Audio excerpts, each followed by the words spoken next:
Hey, what's up you guys? So today I will show you how to delete any photo you're tagged in on Facebook. So let's start.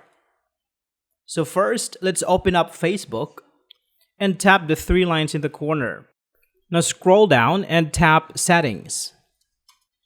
Now from here, scroll down and tap on Activity Log.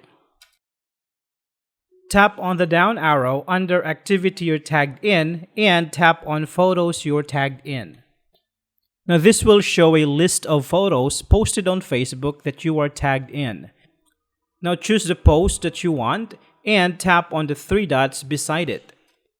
Now this will open a list of options for you. So if you want to remove your name from the post, you can tap Remove Tag.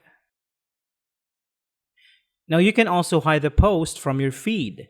So choose the post, tap on the three dots, and tap Hide from Profile.